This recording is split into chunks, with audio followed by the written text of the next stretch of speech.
Hey everyone, it's Laura from OurLilyHouse.com, and today I want to talk to you guys about a few tips that I have that can help you to minimize the amount of exposure you have to chlorine this summertime while you're swimming.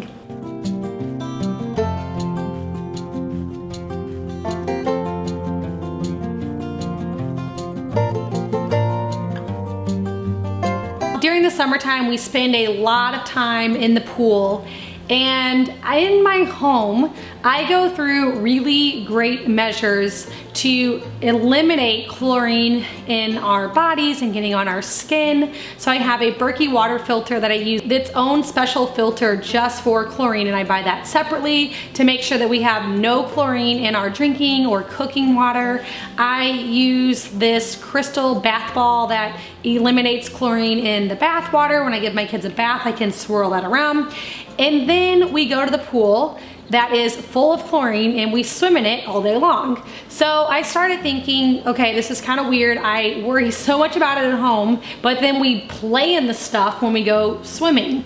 And before you go and decide that you're gonna like cancel your pool membership or drain your pool if you have a chlorine pool outside, there are several things that you can do that can really eliminate that exposure. So I'm gonna share with you a few things that you can do before you go swimming, during your swimming time, and after swimming to make this not such of a problem. So chlorine is the most typical chemical that you're gonna find in pools. Thankfully, a lot of people are starting to use salt, which is a much healthier option. But the chlorine really is there because whenever you have a large pool, especially the public pool, it's going to be your best bet for keeping bacteria away, which is very important. But of course, with everything good, there's always cons. And chlorine can cause some skin irritation. It can even cause some respiratory issues. I don't know if you've ever gone to the pool and left with a sore throat or maybe a little cough. I know it's happened to some people in my family before, or you have really red eyes. That's all things that can be side effects of chlorine. And if you have an overexposure of chlorine, you can have some more damaging things happen and bigger things just down the road. So we want to avoid it the best we can.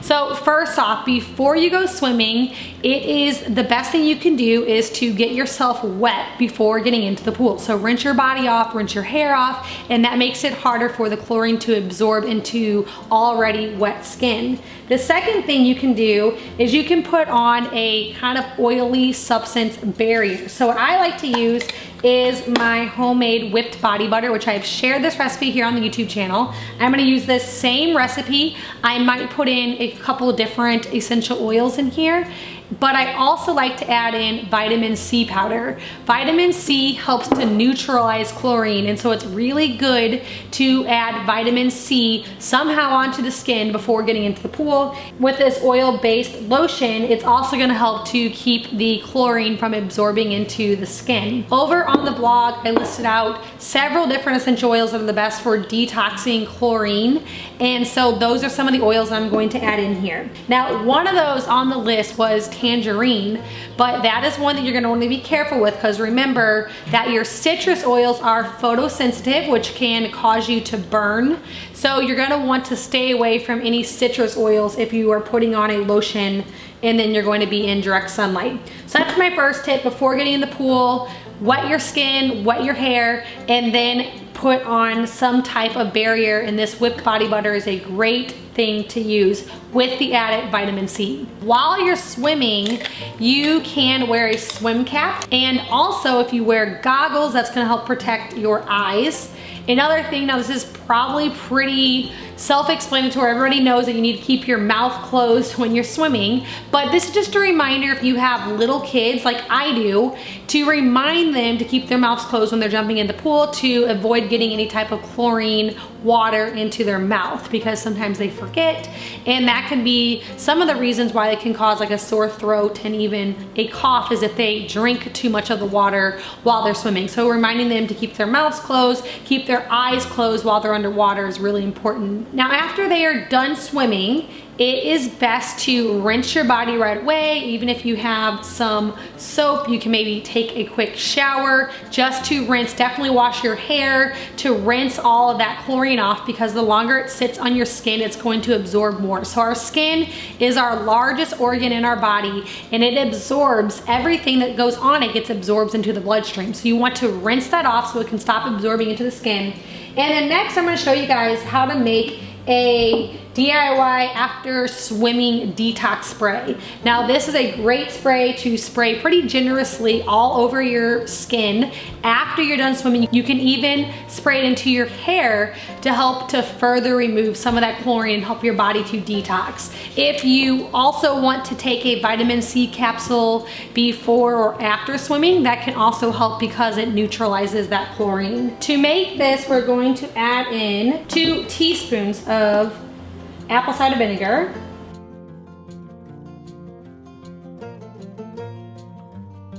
and then I'm going to add in 1 teaspoon of fractionated coconut oil. You can use a different carrier oil if you have avocado oil or olive oil or almond oil, whatever oil you have in your pantry is fine.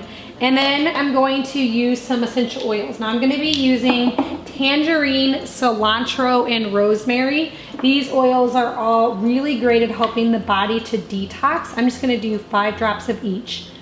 But again, remember that tangerine isn't one that you're going to want to put on if you're going to be back in direct sunlight after swimming. You can leave that one out or choose a different one from the list I have over on the blog. There's several good ones.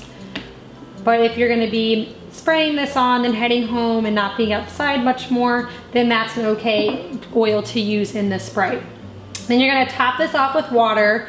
Give it a good shake each time before using it, just to make sure that those oils are well combined into that water. And this is going to be used to spray onto the body to help get rid of that chlorine just a little bit more. If you have the option of swimming in maybe a creek or a river, or if you're lucky enough to live next to an ocean, those are all better options than swimming in pools with chlorine. So if you guys have that available to you, try opting for fresh water over a chlorine pool. And then if you have a pool at your house and you swim really often, maybe look into some of the different ways. There's several filters these days that you can get that don't require chlorine, or maybe use some salt in your pool if you're swimming really often. But I hope this video doesn't scare you away from swimming this summer. We'll definitely be swimming a lot and we will be in some chlorine, but if we are doing a few of these types of things, I think it'll help to minimize the amount of exposure and the amount that's getting absorbed into my kiddo's skin. If you guys liked this video, please give it a thumbs up. And if you are looking for more essential oil education, be sure to grab my free online class. There's a link for that down in the description below. And if this is your first time by my channel, I'd love it if you hit that subscribe button. I get out new videos every week on essential oil education, natural remedies, and healthy recipes. Thank you so much for stopping by our oily house.